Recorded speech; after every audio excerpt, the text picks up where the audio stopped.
Brendan Dassey trial transcripts, day 2, beginning on page 1. State of Wisconsin, plaintiff versus Brendan R. Dassey, defendant, April 17, 2007. All right, so we begin with witness list here, and we'll scroll down and begin with here we go, the court, morning counsel, Attorney Kratz, morning. The court. We're going to resume State versus Dassey, 06 CF 88. Mr. Kratz.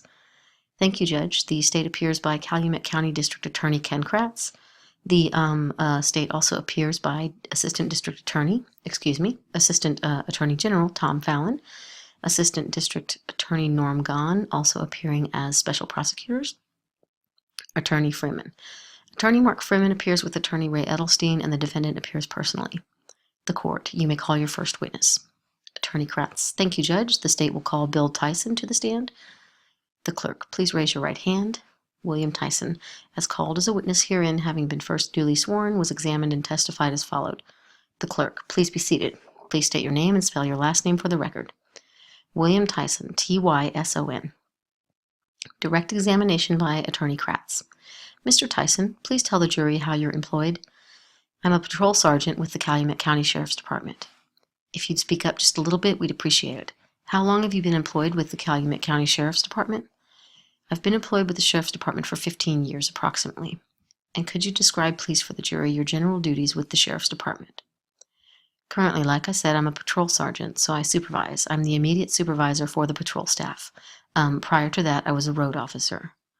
My responsibilities as road officer were to respond to call, to service, things like that. I did have specialized training as an evidence technician back in 1994, which I processed crime scenes, things of that nature. The specialized training, and I assume your experience in being an evidence tech, what more specifically does that entail, if you could tell the jury? The specialized training, respond to a crime scene. You know, certain officers can do that if they have this specialized training. You look for pieces of evidence. You can collect the evidence, take it back, process the evidence, looking for fingerprints, DNA evidence, things of that nature. Were you employed in that capacity on the 5th of November 2005? Yes. And on the 5th of November 2005, were you asked to respond to a scene known as the Avery Salvage Yard? Yes. Could you tell the jury, please, what were your first duties upon your arrival at the scene? Court reporter. Mr. Kratz, one moment, please. Wherein break was taken to fix a technical problem. Court reporter. Let's try it again. You can continue where you left off. Attorney Kratz, if I can remember. Your first duties on your arrival at the scene, if you could describe that for the jury. Sure. Upon arriving at the scene, I was directed to the lower portion of the junkyard area where Teresa's vehicle was located. My responsibilities were to maintain security around the area where her vehicle was located. Thereafter, Sergeant Tyson, because of your evidence technician training, were you assigned with other officers and put into what's called a search team? Yes, upon arriving at the command center after clearing from Teresa's vehicle, I was assigned with 3 deputies from the Manitowoc County Sheriff's Department, Andrew Colburn, Detective Dave Remiker, and investigator or Detective Jim Link. And that first evening, that is the 5th of November, were you assigned to search a particular building or residence upon that property? We were instructed to execute the search warrant at Stephen Avery's trailer. And did you do so? Yes. Now, the trailer itself, Sergeant Tyson, has several rooms, as I understand. If you could just briefly describe the layout of the trailer for us, I'd appreciate it. When you walk into the main entrance, you're walking into the living room area. Directly off of the living room would be the kitchen. You go down a hallway, there's a bedroom, and there's a bathroom, and then there's the final bedroom at the end of the trailer. Sergeant, I'm going to have you look at an exhibit that's already been received. This is exhibit number 72 in this case. Be so kind, please, as to take the laser pointer, which has been provided, and a little bit more in detail describe the layout of Mr. Avery's trailer. This area right here would be the kitchen area, and this area here was the living room area. And this would be the hallway. We got the first bedroom here. The bathroom would be right about here, and this would be Steve's bedroom back in the corner. And on the 5th of November, were you asked to complete a search of the entire residence? Yes. Can you describe the thoroughness or the scope of that particular search, if you can recall? The first search that was conducted was a quick search of the residence looking for anything obvious, any signs of Teresa, anything that would lead us in any direction to go on. At that time, we were unsure of what we had exactly. I'm going to hand you several photos that will assist in describing your search efforts. We're going to start with the living room area of Mr. Avery's residence. You've been handed exhibit number 79. Can you tell us what that is, please? This would be a photograph of the computer area in the corner of the living room. And did you, with the assistance of other search team members, search this particular area of Mr. Avery's living room? Yes. Have you look at the next exhibit, please. Exhibit number 80. Tell us what we're looking at here. Be a photograph of the Auto Trader magazine. And if you recall, could you tell the jury where this particular exhibit or this particular item was found on that computer desk? This one, I believe, Detective Dave Remaker located, and it was sitting on top of the desk, the computer desk in the living room.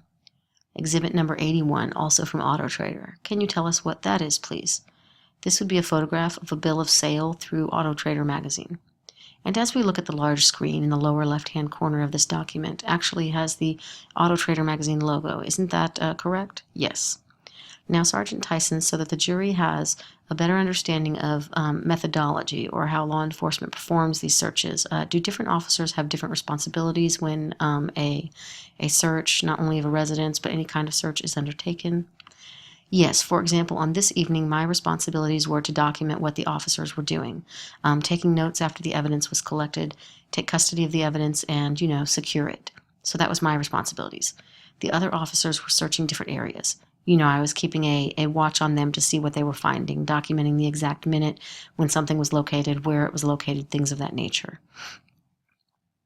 When these searches occur because of the possibility of DNA or other kinds of trace evidence, do searching officers wear some kind of protective items or gloves? Yes, all the officers that were in the trailer that I was with had gloves on. And they would change the gloves routinely with each new item that we were looking at or whatever, so nothing would be contaminated. If you could explain that, just take a moment and explain that a little bit more. If something is handled, you said that you would then change into a different pair of gloves. Why does that occur? Why are you trained that that occurs?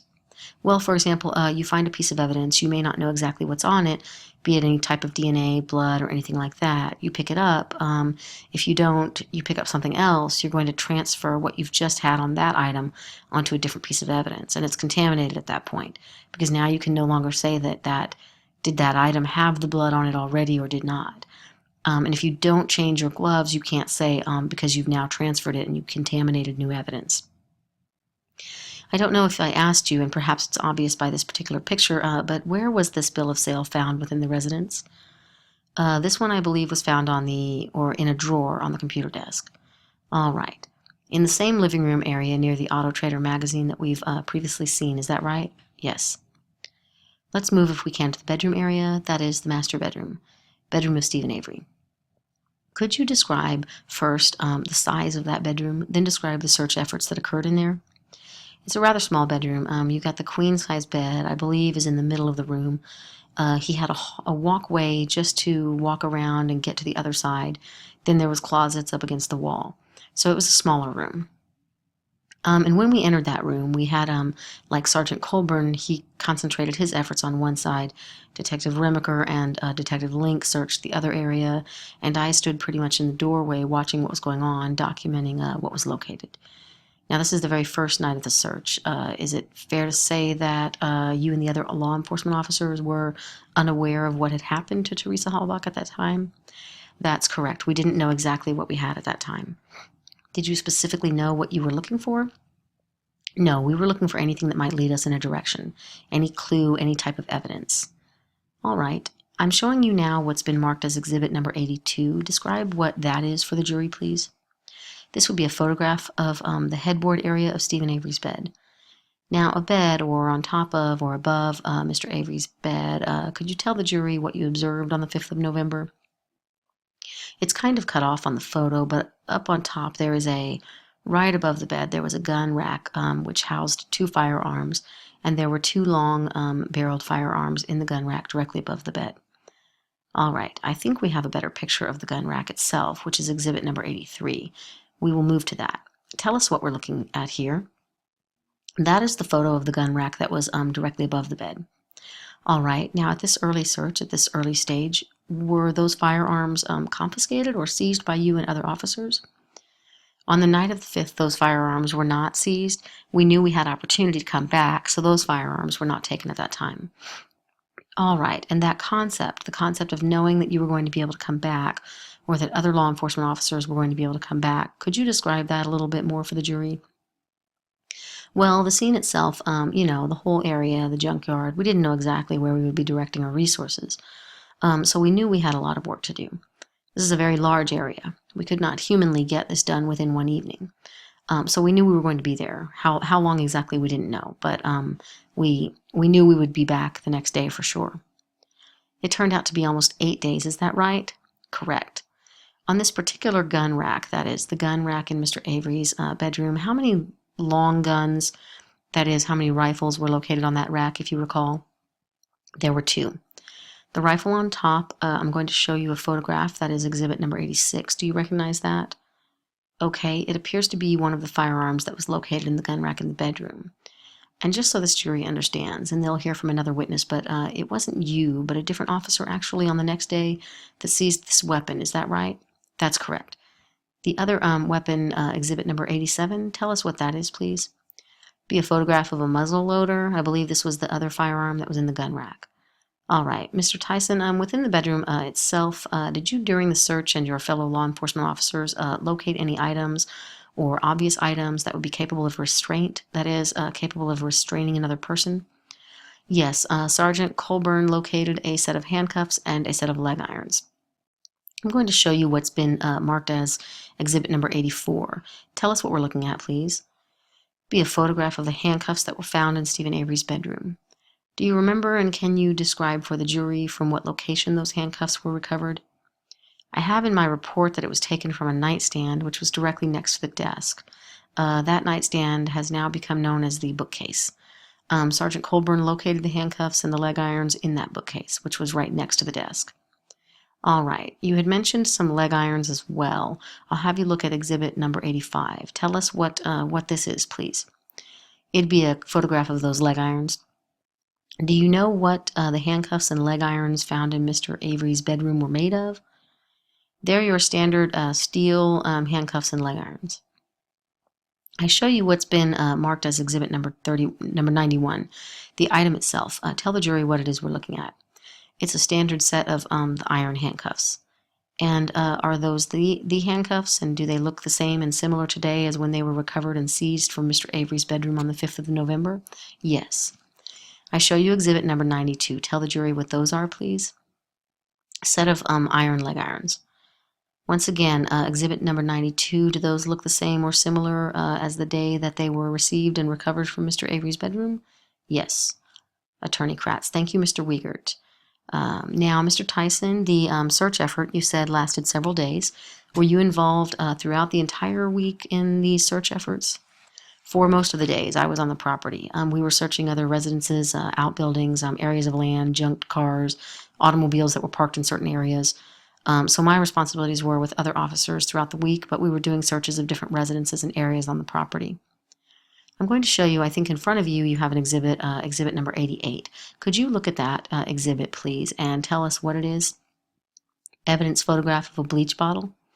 And do you recognize this particular piece of evidence? Yes. How is it that you recognize it? This evidence was collected, I believe, on March 1. We were executing another search warrant on the property, and this bottle was taken out of the bathroom laundry area of Stephen Avery's residence. I know that we're jumping ahead a little bit to March 1. Do you understand that search warrant to have been authorized by a judge after a statement was given by this defendant, Brendan Dassey? Yes. Were you specifically looking for a bleach bottle at that time? Yes, we were given numerous specific items to be looking for. We did the search warrant looking for specifics this time compared to the time prior. Mr. Wiegert's going to hand you exhibit number 93. Perhaps tell the jury what that is, please.